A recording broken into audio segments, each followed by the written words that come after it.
Hola, ¿qué tal? ¿Cómo están? Qué gusto saludarlos. Bueno, pues como les platicamos, el día de hoy estamos reunidos con el CEO de EOS Offices, Javier García. Javi, mil gracias. Gracias, Cintia. Gracias por recibirnos.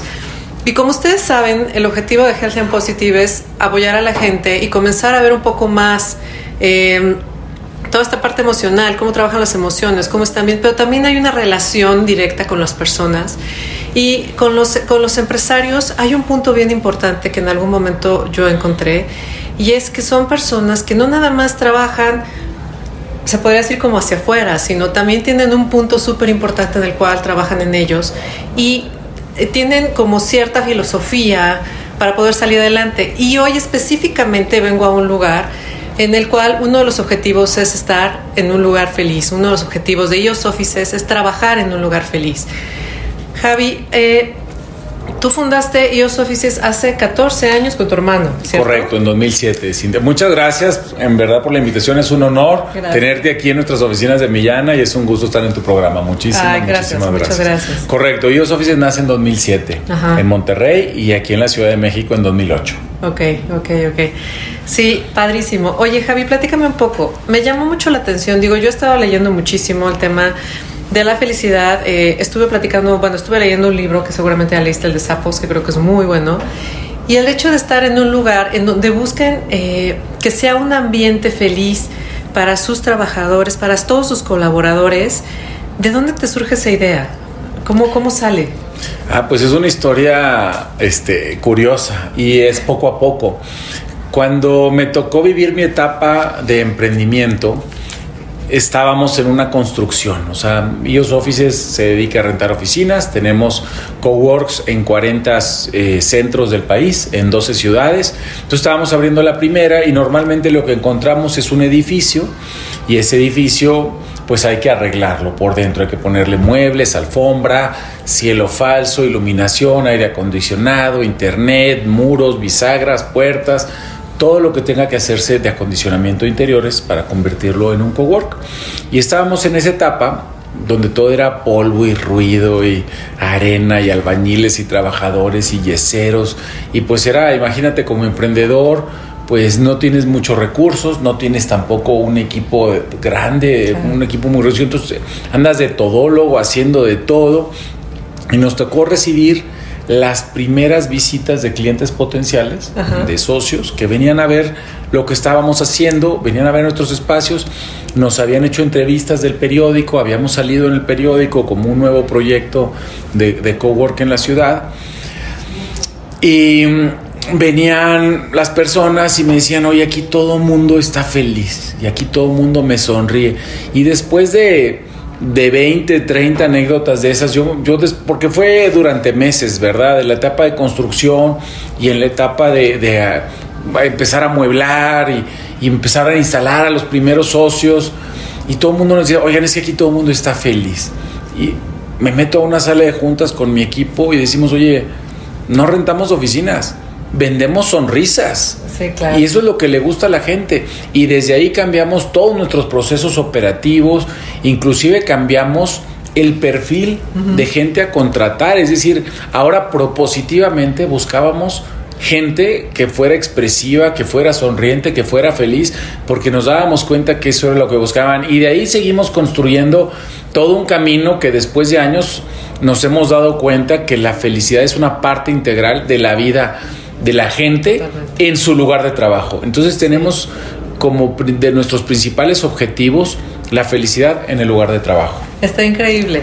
Y de hecho, no sé si estás de acuerdo, si tú le preguntas a una persona cuál es tu objetivo en la vida, cuál es tu meta, les vas preguntando y por qué, y no estés de acuerdo, pero llegan a lo mismo, ser felices. Ese es como el objetivo final de la meta. Correcto. Mucha gente, o casi todo el mundo, diría ser feliz. Es una respuesta muy universal. Sí, totalmente. ¿Y qué consideras tú que se necesita para poder ser feliz? Nos gustaría muchísimo que todos nuestros seguidores pudieran tener como esa idea. O sea, ¿tú qué consideras que se necesita? Estaba escuchando antier, unos días, a Alain de Botton, que es un filósofo inglés que a mí me gusta mucho. Y decía, y no necesariamente lo decía así, pero de lo que escuché, yo resumo que para ser feliz se necesitan dos cosas. Seguridad en uno mismo seguridad y amor propio. Esas son las dos cosas que yo considero que se necesitan para ser feliz. Seguridad, que quiere decir la confianza, el entorno, confiar en los demás, en que no va a haber un atentado contra tu vida en este momento. Sí. O sea, todos los temas que tienen que ver con seguridad, de alimento, dormir, de ser aceptado por los demás, y amor propio, quererte a ti mismo. Sí. Y hace muchos años leí que para lograr eso hay solo un camino. Para lograr tener seguridad y para quererte a ti mismo hay un solo camino. Y es un camino muy fácil. El camino de las metas. Las metas y los objetivos te llevan a logros. Sí.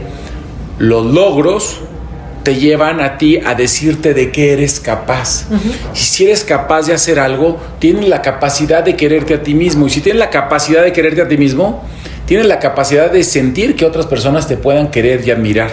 Entonces, para mí es un solo camino. Para ser feliz se necesita tener objetivos y tener logros. O sea, tú ves algo que quieras hacer, alguna ambición, búscala, lógrala. Y eso eventualmente va a cascadear en que te sientas más satisfecho contigo mismo.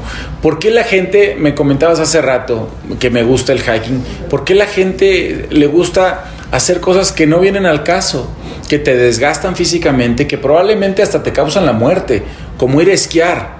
Pues porque puede ser divertido, pero también tiene su riesgo. A la gente nos gustan las metas, los objetivos, los logros, nos gusta caernos y volvernos a levantar. Es una necesidad que tenemos como humanos. La gente que por el contrario tiene miedo a atreverse, hace una cadena, un ciclo vicioso de autodestrucción sin darse cuenta. La gente que no tiene objetivos no tiene logros. La gente que no tiene logros siente que es inútil y que no tiene la capacidad de algo. Si sientes que no tienes la capacidad de algo y te sientes inútil, no te quieres a ti mismo. Claro. Si no te quieres a ti mismo, menos vas a pensar que alguien te pueda querer a ti. Entonces es una cascada súper negativa de infelicidad, de insatisfacción, de inseguridad. Entonces yo invito a toda la gente que nos está escuchando a que tengan muchas metas y a que tengan muchos logros, porque eso eventualmente se va a traducir en satisfacciones, en logro, en plenitud, en felicidad. Yo, en relación a esto que acabas de comentar, hay dos puntos que me gustaría tocar.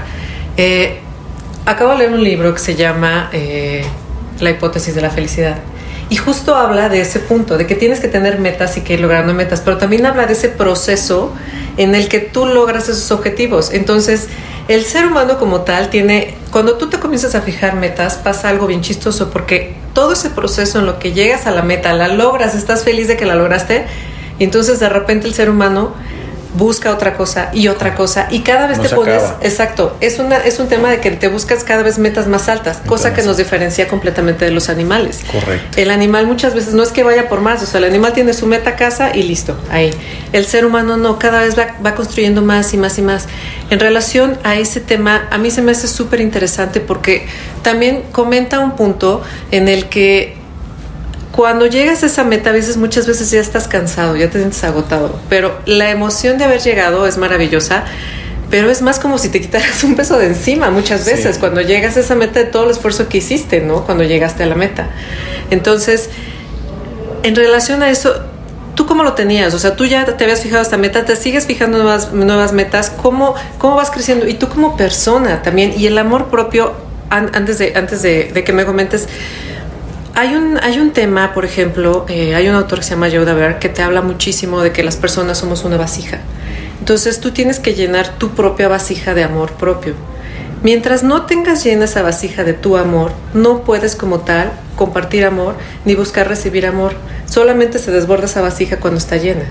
Entonces, de estos dos puntos, platícame, ¿tú qué opinas al respecto? Híjole, yo creo que el segundo punto que dijiste es súper cierto. Para dar, tienes que tener. Sí, totalmente. Entonces es muy importante no descuidarnos. Inclusive cuando se trata de dinero. Primero tienes que cuidar tu economía, cuidar tus finanzas para poder ayudar a los demás, para volverlo autosustentable. O sea, porque de dar y de dar y de dar, un gobierno que da y que da y que da y no se preocupa por tener riqueza, pues se le va a acabar. No es suficiente repartir, es ¿De dónde viene esa fuente de riqueza? La que hay que cuidar para que se convierta en un sistema autosustentable. Lo mismo en el amor, en la atención, en el tiempo. Uno se tiene que nutrir para poder compartir con los demás. Y el primer punto es un tema muy extenso. El cerebro humano está conformado por 3 principales partes. Pero antes de meterme mucho en ese tema, te quiero compartir que porque de ahí viene la capacidad del humano de planear, de innovar, exacto, de tener metas. Porque las partes más primitivas del cerebro humano no nos permiten planear. Tú hablabas hace rato de los animales. Pues el caballo, ¿verdad? O un mamífero convencional simplemente busca sobrevivir. El humano, a partir de que tenemos el neocórtex presente, no sabemos exactamente cuánto, hace unos 200,000 años que tenemos la capacidad, que empezamos a comunicarnos, que inventamos el lenguaje, las herramientas, a caminar erguidos, empezamos a planear. Yo soy aficionado al ciclismo de montaña y hace muchos años me gustaba competir. Y en ese viaje de estar compitiendo en ciclismo de montaña me compré y me leí varios libros. Y uno de ellos, de Joe Friel, se llama The Mountain Bikers Training Bible. Pues además de enseñarte a entrenar y tiempos, zonas cardíacas, técnicas de manejo, etcétera, pues al final del libro te dice, es importante que tengas claras tus metas. Y me gustó mucho después cómo él entra en el tema de metas y dice, tú no puedes ponerte la meta de ser el campeón del mundo en ciclismo de montaña o de ser el campeón de tu país, o porque dice, esas no son metas, esos son sueños. Y tú también, Cintia, hablabas de sueños.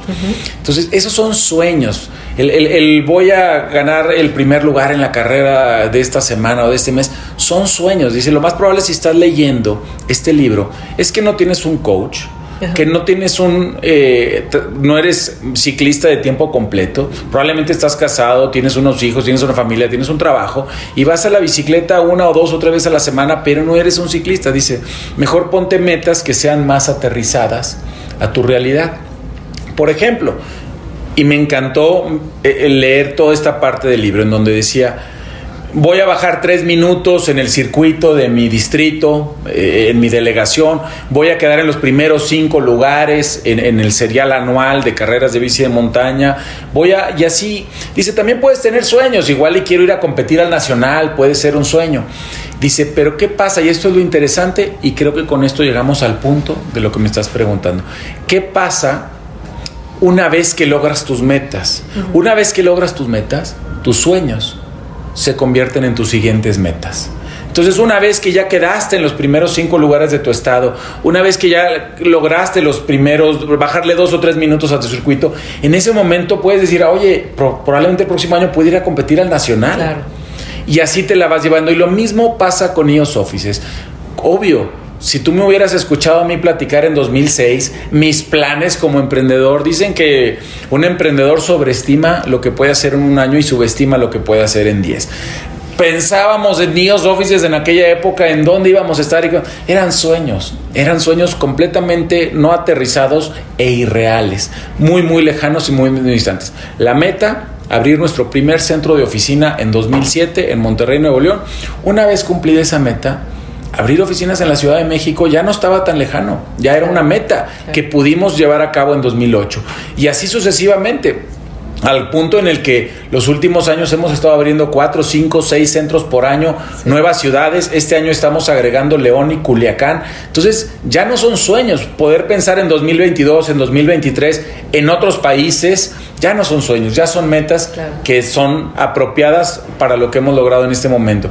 Y yo creo que los sueños nunca paran, es importante tenerlos ahí y se convierte como en un proceso, como en un sistema. Cumples estas metas, pues ahí vienen las nuevas, a seguirlas metiendo, a sacarla de la nube y meterlas a la realidad y convertirlas en una realidad, valga la redundancia. Sí, totalmente. Y a final de cuentas es un tema que yo creo que muchas veces las personas tienen un poco de miedo, o sea, el temor a veces como que los inunda y dicen, no, ¿y qué tal si me pasa? Pero es también esa parte del ser humano, ahorita que estabas hablando del neocórtex y toda la parte cerebral que ocupamos como como para autodefensa, como para cuidarnos, como para no arriesgar, ¿no? Esa parte que se convierte como en un grillito que te dice, no lo hagas porque te puede pasar, no lo hagas porque esto no está bien, no lo hagas porque no vas a llegar. Y el tema ahí es, ¿a qué decides hacerle caso tú? ¿No? ¿A qué decides?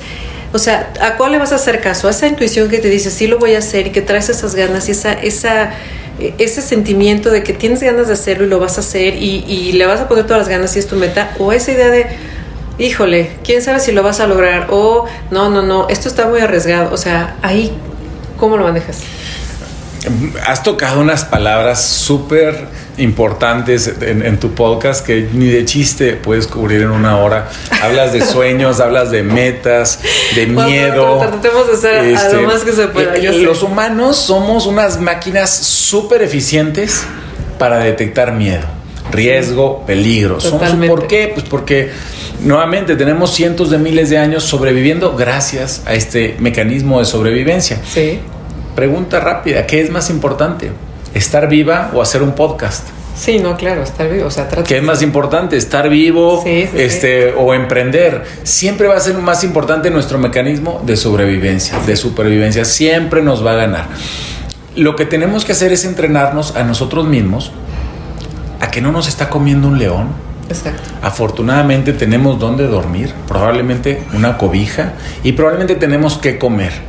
Y una vez que sepamos que no hay una especie de helada que nos va a matar, o sequía, o diluvio, o una bestia, o otra tribu, o lo que sea que vaya a atentar en contra de nuestra vida, tenemos que domarnos a nosotros mismos, decirnos, oye, no tengo por qué enojarme, porque el enojo es un producto del miedo. Totalmente. No tengo por qué alterarme. Tengo que pensar con la parte más evolucionada del cerebro. Volvemos al neocórtex. Porque el miedo es controlado básicamente por la zona reptiliana del cerebro y por el sistema límbico que está en la parte mamífera del cerebro. Son súper primitivas y son súper fuertes. Y son mucho más fuertes que el neocórtex. Totalmente. Entonces nos secuestra nuestro mecanismo de supervivencia y toma control. Y el mecanismo de supervivencia es muy sencillo: huir, pelear o congelarnos. Eso es lo único que sabe hacer el ser humano para sobrevivir. Huir, pelear o congelarnos. Y eso lo vemos en el ambiente corporativo. O sea, muchas veces estás en una junta. Lo vemos ahorita en la pandemia. Y alguien se calla. Lo vemos ahorita y alguien simplemente ya no quiere participar. Huye. Se levanta y se sale de la sala de juntas. ¿Sí? Se congela. Sí. O se pone a pelear o llora. Y eso es porque se activa nuestro mecanismo de supervivencia, nos secuestra a nuestro cerebro y dejamos de pensar con inteligencia, dejamos de planear, dejamos de soñar, dejamos de generar ideas creativas que en realidad nos puedan llevar a algún bien más grande en este mundo moderno en el que vivimos, porque nuestro hardware no es un hardware del 2021. Nuestro cerebro tiene cientos de miles de años de evolución. Es un hardware muy bueno para vivir hace 100,000 años, hace 50,000 años, y para hoy en día, pues, si dejamos que nuestro mecanismo de supervivencia, que nuestro miedo nos controle, pues no vamos a vivir el miedo. Y lo que tú acabas de decir, en la pandemia, inclusive desde antes de la pandemia, tristemente el ser humano, y no me quiero brincar mucho del tema, pero vivimos en la época más pacífica en la historia de la humanidad. Hemos controlado el hambre, las guerras, casi todas las enfermedades. Esta pandemia en la que vivimos ahorita, no creo que llegue a quitarle la vida ni al 0.5% de la población del mundo. Hace 100 años, la pandemia que hubo, le quitó la vida al 5% de la población del mundo. Muchísimo más. Mató al 25% de la población de Europa. Esas eran pandemias. Hoy en día el ser humano ha logrado, pues tan solo en un año lograron sacar una vacuna. Llevan millones de vacunados, o llevamos. Entonces el ser humano ha logrado arreglar muchísimos problemas. Y tristemente, a partir del 2012 se cruzaron por ahí unas líneas en las causas de muerte, y a partir del 2012, más que muertes por crimen, por guerra y por violencia, hay muertes por suicidio. Sí. Es tristísimo que ahora existe más probabilidad, antes de que alguien me asalte o me caiga una bomba o me manden al ejército, existe más probabilidad de que yo me muera por mi propia mano terminando ahorita este podcast, a que sea por un factor externo. Entonces es tristísimo pensar que los humanos nos estamos quitando nuestra propia vida. Y claro que la felicidad es un tema que tenemos que atender todos. Totalmente, y totalmente, porque a final de cuentas es esa parte de amarte, como lo dijiste desde un inicio, es amarte a ti. El ritmo de vida se ha vuelto tan estresante también. O sea, hablaba también una parte de... A veces, por ejemplo, buscan lugares de trabajo. Los lugares de trabajo son de horas de tránsito para llegar a trabajar. Y ya llegas cansado, llegas agotado, llegas estresado, cosa que a lo mejor antes no pasaba, ¿no? Antes trabajabas en la mina donde estaba tu pueblo, haz de cuenta, ¿no?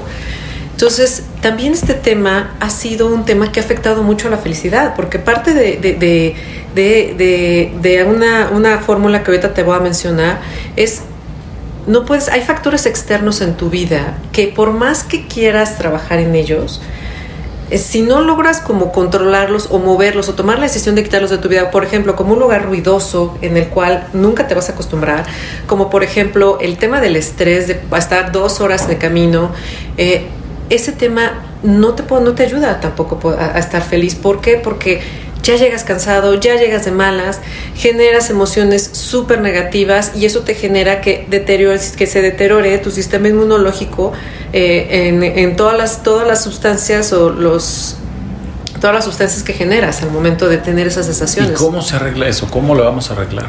O sea, hay algunos trabajos. ¿Cómo evitas el ruido o las distancias o el tráfico? Es que ese es el tema. Mucha gente lo que hace es que se sale de la ciudad. Ahorita, si te fijas con la pandemia, ¿cuánta gente se salió de la ciudad? Muchísima gente. Muchísima gente de la ciudad. Y yo no sé, yo considero que, por ejemplo, el poder trabajar un poco más a distancia te puede ayudar a generar un poco más de paz en ti y poder estar un poco más contigo también y con tu familia. No sé tú qué opinas. Yo creo que totalmente, así es. O sea, ¿por qué?